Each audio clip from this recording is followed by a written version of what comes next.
masyarakat juga terjadi di Pulau Kabai, Ogan Ilir, Sumatera Selatan. Tanah hasil program Nawacita Presiden Joko Widodo yang sudah dijanjikan akan diberikan kepada masyarakat, tiba-tiba ditarik kembali sertifikatnya dan kemudian tanah tersebut berubah menjadi industri dan perkebunan kelapa sawit.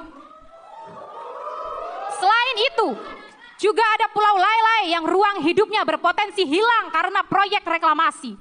Dan ada kelompok petani Punden Rejo di Pati yang tanahnya diambil oleh mafia tanah. Dan sekarang mereka kehilangan tanah milik mereka. Termasuk contoh kasus yang terjadi pada warga Dago Elos dan pada kasus dari Lampung. Ada juga komunitas adat dari Batur, Bali yang harus tergusur dari tanah ulayatnya atas nama investasi pariwisata. Ini hanyalah sebagian saja dari banyaknya kasus perampasan ruang dan penyingkiran masyarakat yang terjadi di masa kepemimpinan Jokowi.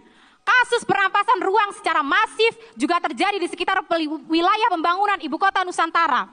Warga dari Desa Sepaku, Kalimantan Timur menyampaikan bahwa kini daerahnya menjadi langganan banjir akibat resapan air yang semakin berkurang. Selain itu, tanah leluhur mereka dirampas untuk pembangunan dan ditambah lagi dengan adanya pembangunan bandara di sekitar lokasi tersebut. Pembangunan IKN tidak hanya merampas ruang hidup, tapi juga menghilangkan sumber kehidupan warga. Tingginya kasus perampasan ruang dalam 10 tahun terakhir ini berkelindahan dengan tingginya kasus kriminalisasi pada pejuang dan pembela HAM. Apalagi jika kita berbicara tentang ruang lingkup yang dirusak karena pembabatan hutan secara liar dan pembangunan industri ekstraktif yang ugal-ugalan. Di wilayah Sulawesi Tenggara, Torobolu, warga yang berprofesi sebagai nelayan mulai sulit mendapatkan ikan karena airnya tercemar. Bahkan air minum untuk dikonsumsi warga pun tercemar. Pasalnya ada tambang nikel di sana. Warga yang menolak kemudian diintimidasi dan dikriminalisasi.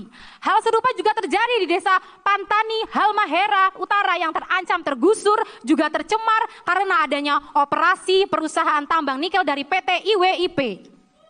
Selain nikel, juga ada warga dari kaki Gunung Gede yang terancam lingkungannya karena adanya perencanaan dari PT Geopatra Dayamas untuk mengekstraksi panas bumi Gunung Gede, Pangrango sebagai energi geometra.